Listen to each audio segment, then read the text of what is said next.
Lisa, it is an absolute pleasure to have you and to meet you. I've heard so much about you. Anyone who's met Oprah, has been on CNN, I want to speak to them. So first of all, you are the founder of Motivating the Masses. And today you're in Dubai, you're teaching people about abundance, about how to create financial freedom, and just living a healthy, happy life. Yeah. I just want to go back a little bit. I know everyone talks to you about this, but for those who don't know, Lisa, you know, many years ago, you'd hit rock bottom or the lowest point in your life, like a lot of us do at times. You were a struggling single mom, just a few dollars in the bank, and today I'm sitting with you as an international best-selling author, motivational speaker. There's a saying that you said, and it said, you can be a victim or a victor. So what was the turning point during that time that said, oh, I don't want to be a victim anymore, I want to be a victor? Right. I think it was my son at 8 months lying on his back on the couch in Inglewood, California, and me grabbing different towels and trying to really manage the moment he wet the towel so that he wouldn't get chafed, and how ridiculous that was, and how I knew that I was smart. I knew that I worked hard. I'd been working since I was 14 years old. So this reality did not make sense to me. This, who I am, what I believe, did not equal this result.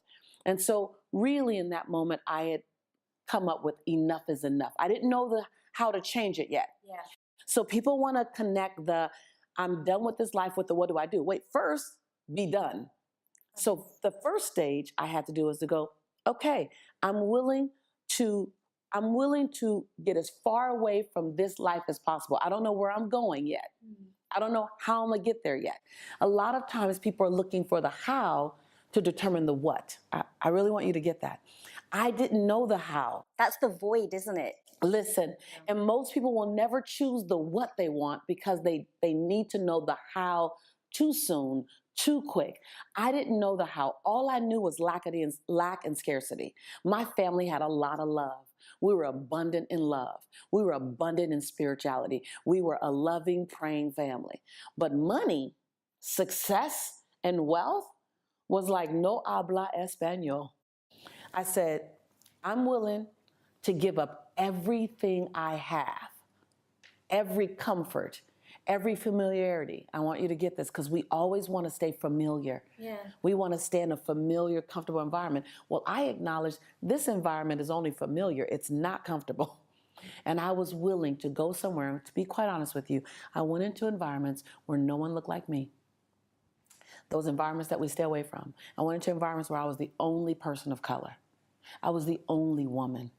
I was the youngest person by 18 years. So I was the youngest, the only. Everything was unfamiliar to me. And I was right at home. I said, if this is where possibility lives, then this is my new address. I mean, I remember a few years ago, I hit my first rock bottom, and I never experienced anything like that. And I remember, I know there's a lot of people out there who are probably at a low point in their life. And I remember thinking, I don't see anything ahead.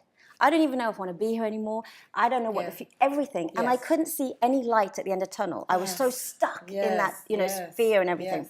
So if someone is at that lowest point, when I was there, I don't know what I wanted to hear because I knew I had to pick myself up. No one could get me out of bed, no matter how much love and support I had as a family too.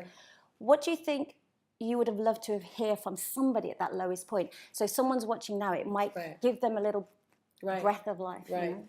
Number one, you are your own rescue. People can give you advice, they can give you access, but you are your own rescue. Number two, the situations that surround you cannot compare to the strength you have within you. And your greatest breakthrough only comes after your greatest breakdown. Yeah, true. Like if you stop now, you have not gone far enough to see the breakthrough. So the bigger you play, the bigger your breakdowns. The bigger you play, the bigger your breakthroughs.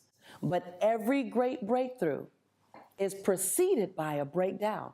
The reason why people are so inspired by me is because of the level of my breakdowns.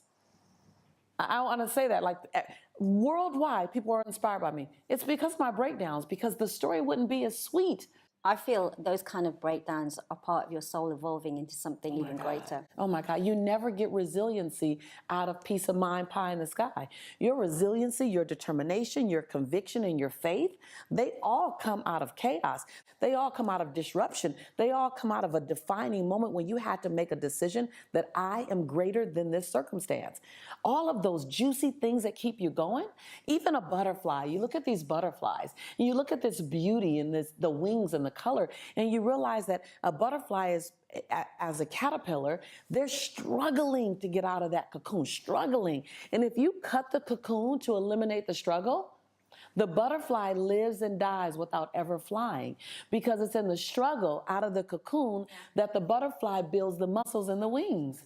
But talking about cocoon, you know, we all grow up with these beliefs passed on through good or bad, parents, culture, religion, society, media. All of the above. What limiting beliefs have you let go of as you've evolved into the Lisa today? Because we all have them.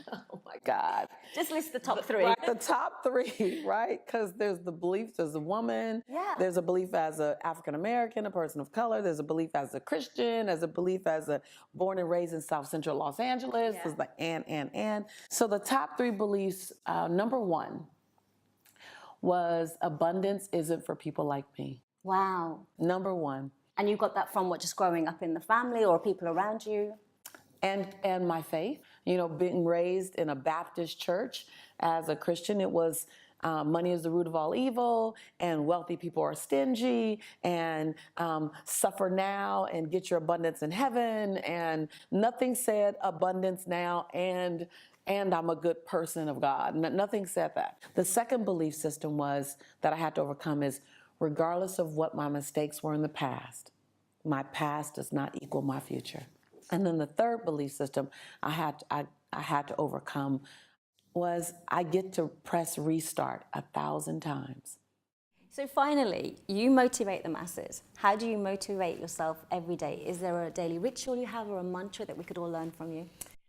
So there is something that I do. I've done this for now 21 years. I started when my son was 3 years old. I get in the mirror and I complete 3 sentences.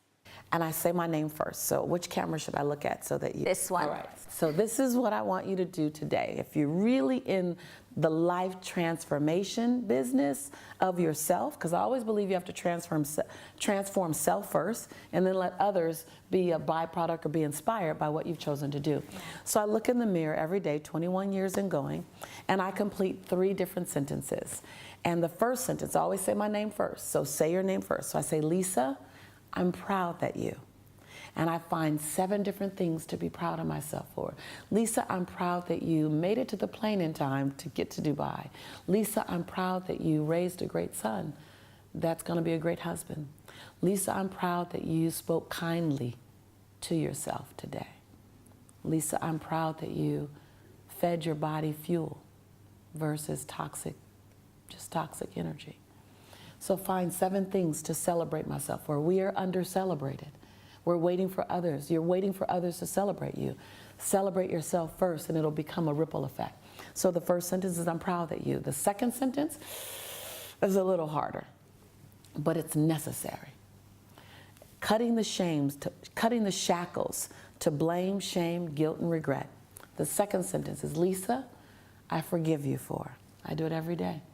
Lisa, I forgive you for not putting yourself first for many, many years. Lisa, I forgive you for saying yes when you really wanted and needed to say no to whatever the request was. Right? I'm speaking to me, but I'm speaking to you, right? Because we're so much alike. Lisa, I forgive you for not trusting your own intuition at times and listening to others' opinion over your own.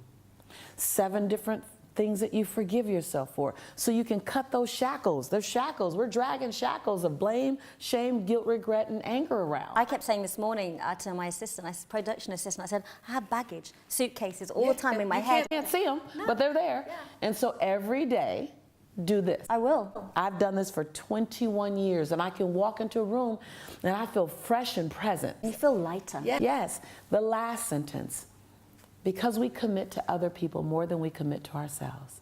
The last sentence is, Lisa, I commit to you that today, dot, dot, dot. Lisa, I commit to you that today your yes will mean yes and your no will mean no. Lisa, I commit to you that today I'll press pause on the negative self-talk sooner, quicker, faster. Lisa, I commit to you that today I'll honor you. I'll honor the God in you. I'll show up whole and complete and not dim my light. I'm going to take every single one of those. That's what I do. Everyone can relate to that. Yes, everyone can. So every day, I'm proud that I forgive you for, I commit to you that. So that's my ritual. Well, thank you so much for motivating all of us today. And I need a hug now. Absolutely. And thank you for doing what you do. Oh. Thank you for showing up. Thank you for being a part of a higher conscious conversation. Thank you for all the mountains you climb over to get to these moments. Did you keep taping? Because I want her to have it. Oh. Thank you for that. And in the moments when you lack strength or energy, borrow mine. Remember that a sister stopped by to give you access to her strength and her faith on the days that you need it. You hear me? Yeah. That's for you, personally. Thank you. You're welcome. My pleasure. I came for the change agents. I came for the people who are rising above and making it happen for others. I came for you as well. I know why I'm here. I'm here for you. I like that you look in my eyes too. It's so nice. That's why I wanted you to see me look into your eyes. And I wanted you to ask the question when you leave here, why is it that out of everyone, I was first? Because oftentimes, I can probably bet you don't put yourself first.